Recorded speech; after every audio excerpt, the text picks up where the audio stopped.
Hello students hello students आज हम पढ़ेंगे सिंक्रोनस मोटर के बारे में।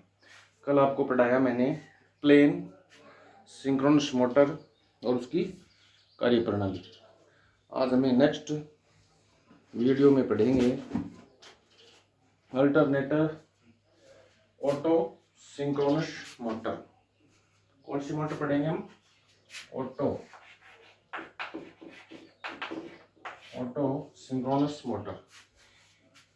ऑटो सिंक्रोनस मोटर है वो स्वचालित होती है, ठीक है, सेल्फ स्टार्ट होती है।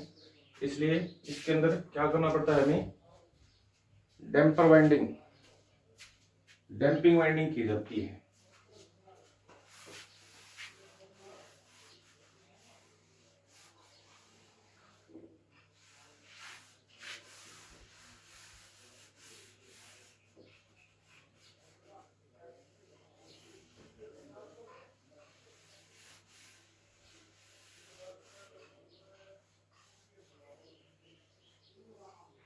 डैम्पिंग वाइंडिंग की जाती है जो 3 phase induction square cage induction motor के समान ही होती है, ठीक है।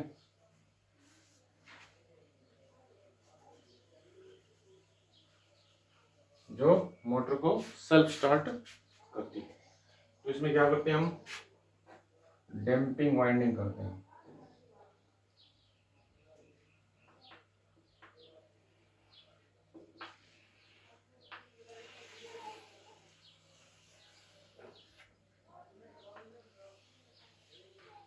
डैम्पिंग वाइंडिंग्स करते हैं।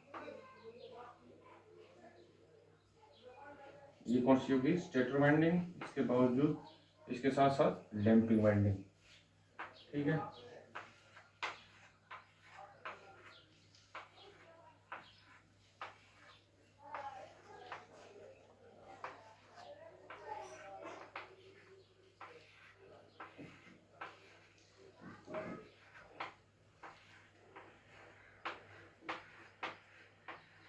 ये डैम्पिंग वाइंडिंग हो गई, ठीक है।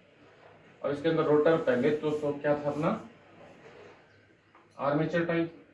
अब लेंगे हम स्क्विरल केज इंडक्शन मोटर में जो रोटर होता है उस प्रकार का स्क्विरल केज रोटर लेंगे, ठीक है। और इसमें ये वाइंडिंग, इसकी बनावट, ठीक है। ये क्या होगा? इसकी साफ्ट किसकी बनी होती है? कास्ट स्टील की बनी होती है, ठीक है। अब ये होता है, इसके अंदर हम क्या देते हैं? 3 फेज सप्लाई RYB, ठीक है।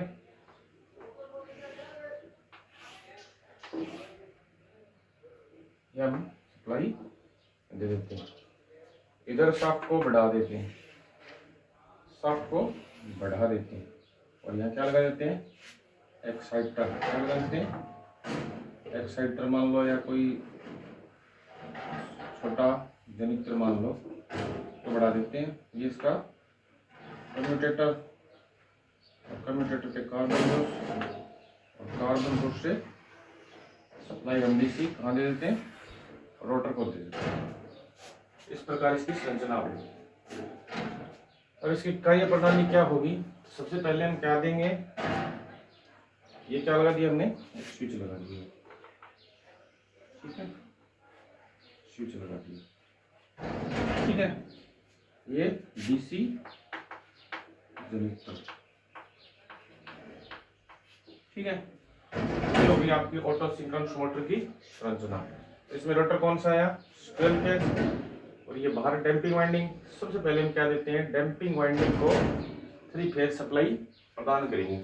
जैसे हम 3 फेज सप्लाई प्रदान करेंगे तो स्क्विरल केज इंडक्शन मोटर की तरह इसमें क्या होता था? ये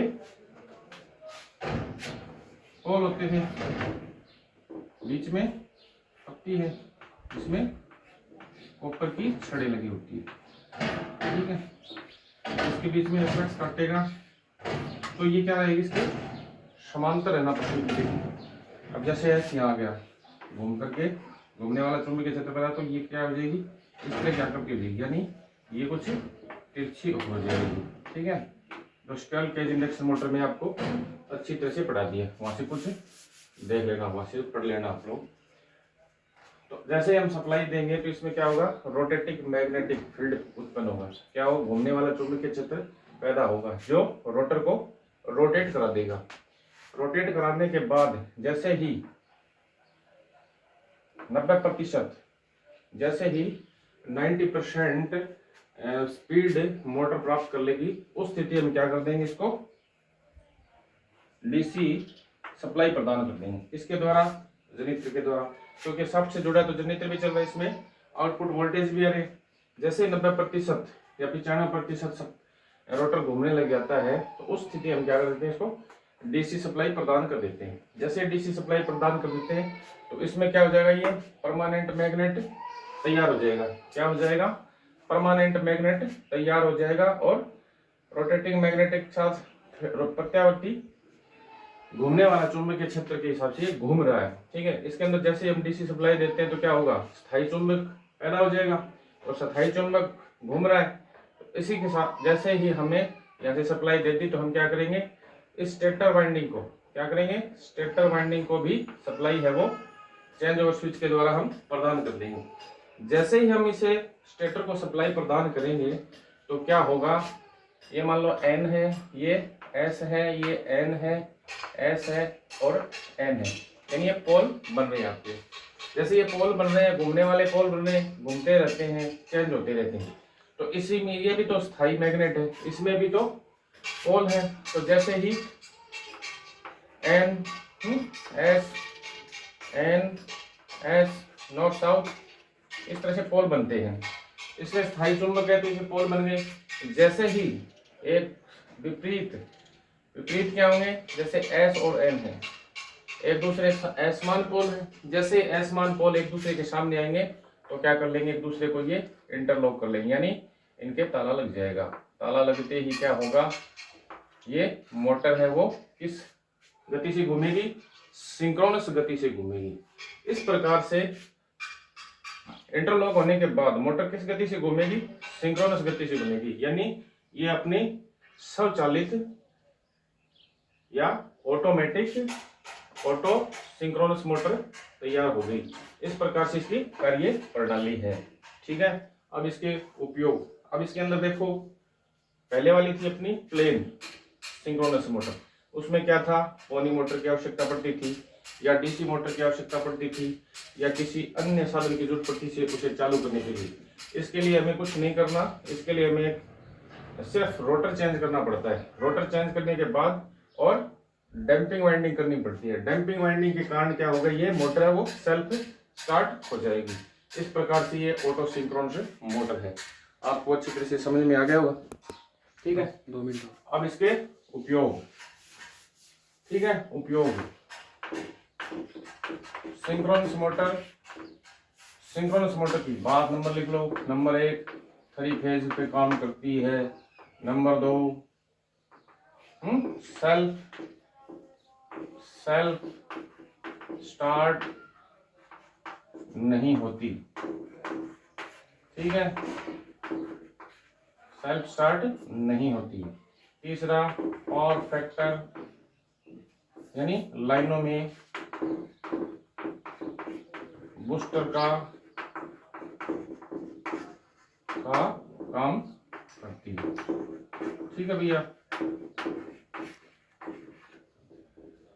तो ये बातें मुख्य रूप से इसकी। अब इसके उपयोग हैं, सिंक्रोनस मोटर के उपयोग कहाँ होता है, उपयोग नंबर 1 पावर फैक्टर सुधारने में काम ली जाती है। ठीक है, पावर फैक्टर सुधारने में। नंबर 2 रोलिंग मिल्स में, ठीक है भाई, टेक्सटाइल मिल्स में, टेक्सटाइल मिल्स में। ठीक है, नंबर 4 पेपर मिल में, ठीक है, पेपर मिल में, ठीक है। इस प्रकार से ये कपड़ा मिल में, और ऑटो सिंक्रोनस मोटर, इस प्रकार से आज हमारी है मोटर है कंप्लीट हो गई है। आगे रेट हो गए। अब तुल्यकालिक मोटर के में अंदर एक दोष होता है।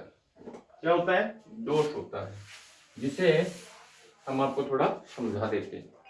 जिसे बोलते हैं हम हिंटिंग दोष। क्या बोलते हैं? दोष, फॉल्ट, जिसे बोलते हैं हिंटिंग, हिंटिंग फॉल्ट, ठीक है। हिंटिंग दोष क्या होता है? जब मोटर लोड पे होती है और एकदम से इसका लोड हटा लिया जाता है।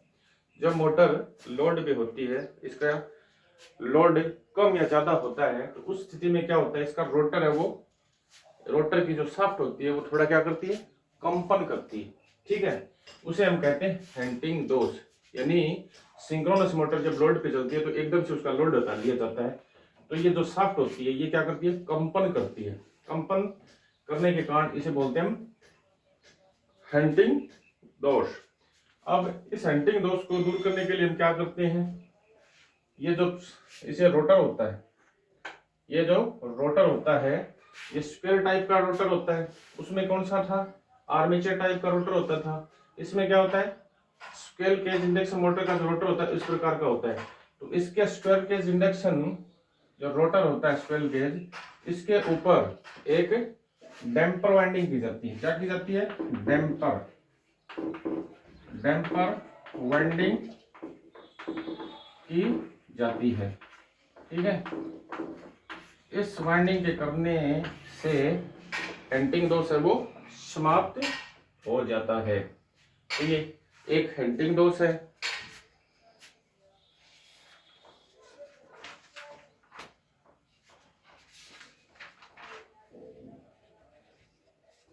अब इन मोटरों के दोष क्या होते हैं?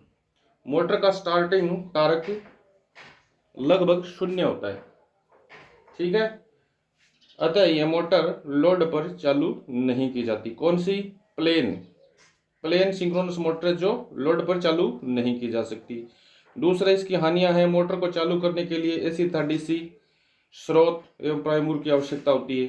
तीसरा है मोटर की घूर्णन गति को घटाया या बढ़ाया नहीं जा सकता। इस मोटर में हिंटिंग दोष विद्यमान होता है, जिसके कारण लोड में थोड़ी सी वृद्धि हो जाने पर मोटर का कंपन होता है। इसके प्रयोग मैंने आपको बता दिया।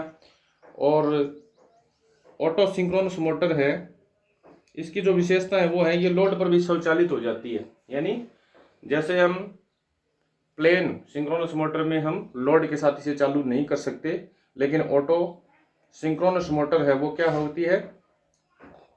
लोड पर भी चालू कर ली जा सकती है। दूसरा है, इस मोटर को चालू करने के लिए प्राइम मूवर की आवश्यकता नहीं होती। यानी इस मोटर को हम चलाते हैं तो इसमें प्राइम मूवर की आवश्यकता नहीं होती। क्यों नहीं होती? कि इसके अंदर डैम्पिंग वाइंडिंग की जाती है, जो 3 phase square cage induction motor के सिद्धांत पर कार्य करती है। जैसे हम इसके अंदर सप्लाई देते हैं तो 3 फेज इंडक्शन मोटर की तरह ये काम करती है और मोटर है वो चालू हो जाती है। चालू होने के बाद जैसे हम डीसी सप्लाई प्रदान करते हैं, स्थायी मैग्नेट बन जाता है। स्थायी मैग्नेट बनने के बाद हम क्या कर देते हैं? स्टेटर वाइंडिंग को 3 फेज सप्लाई देते हैं। 3 फेज सप्लाई देते हैं, इससे ही विपरीत पोल एक दूसरे के सामने आते हैं तो ये क्या हो जाती है? इंटरलॉक हो जाती है और सिंक्रोनस गति पर कार्य करती रहती है। इस मोटर का पावर फैक्टर, इस मोटर का पावर फैक्टर क्या होता है? हाई होता है। इसलिए पावर फैक्टर के सुधारने का भी काम करती है। अब तुल्यकालिक मोटर को चालू करने की विधियां होती है। Method of starting synchronous motor. Synchronous motor को चालू करने के लिए हमें 3 विधियां काम में लेते हैं। नंबर 1, पोनी मोटर लगा करके, ठीक है। चालू करने के लिए हम कौन से विधियां काम में लेते हैं? Number 1, pony motor, pony motor. इस विधि में हम क्या करते हैं? सिंक्रोनस मोटर के शाफ्ट के साथ पोनी मोटर को कपलिंग करके उसे शुरू में घुमाते हैं।